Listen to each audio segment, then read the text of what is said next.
Ngayon, di pumunta kami sa sa may tabi ng Gasolinahan.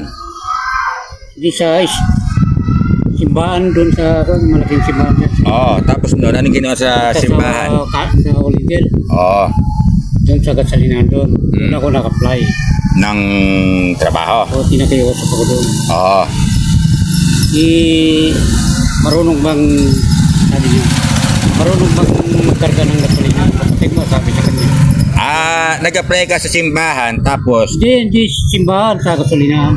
sabi mo sa simbahan eh. Hindi, sabi mo yung simbahan yun eh. Dapat Simbahan sabihin mo, dito.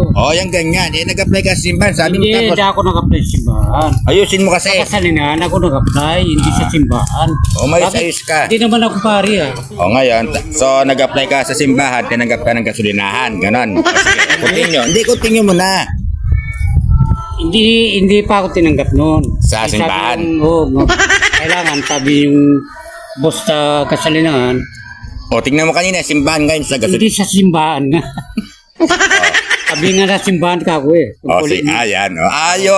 Yung gasolinahan at saka yung simbahan magkatabi. Yun nga. Yan, ganyan linawin mo. Linawin mo kasing magkwento. Hindi ko sinabi ko rin sa'yo. Nga Malapit sa simbahan. sabi mo kanina, simbahan ngayon. Hindi, malapit sa simbahan ka ako. Yan. Simbahan na malaki ka ako. Dapat kasi wag mo na binanggit yung simbahan. Ang binanggit mo yung gasolinahan. Sorry. Inabanggit ko yun. Wag mo na sa susunod mo nang banggitin yun. Hindi ko nabanggit yung kan. Wag mo na mabanggitin. Kasi kung sabihin ko yung gasolinahan, sabi mo naman siguro sabihin mo, maraming gasolinahan. Diba? Sa bayan nga, ganun lang. Yung Petron, ganyan. Caltex, ganyan. Diretsahin mo na kasi. Kalpik na. Yan. Kinabukasan, pumunta ako ulit. Tapos, Nagkarga na ako ng gasolina sa sakyan. tingnan mo. Kasi nakikita ko ng Hindi, sabi mo kanina, hindi ka pa tinanggap. Ngayon, nagkakarga Hindi ka pa ng ka. ba't ka nagkarga ng gasolina?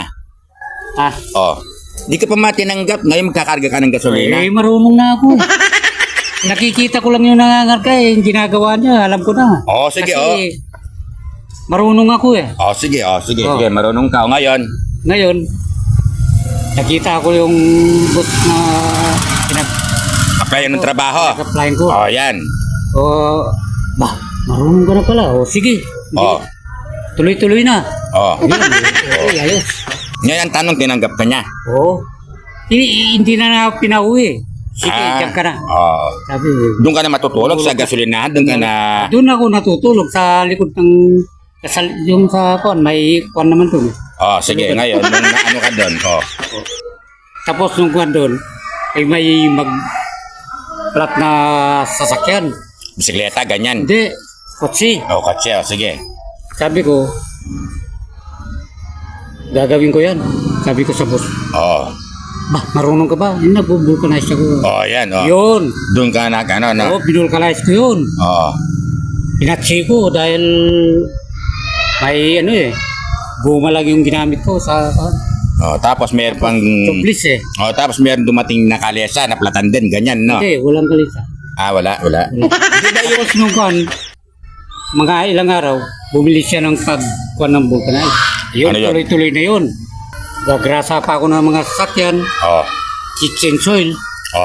Kensoy. Yung palit ng langis. Ayusin nyo si pagka-kensoy, ha? Baka ibang kensoy. Kensoil. Yan. Yun, nagpapalit ng langis. Sige. Tapos? Papalitan yung langis para maganda yung andar ng... Ngayon, ang tanong ko, bakit ka napunta sa Isabela? Bakit buong kasaysayan ng panbuhay mo, ikinwento mo?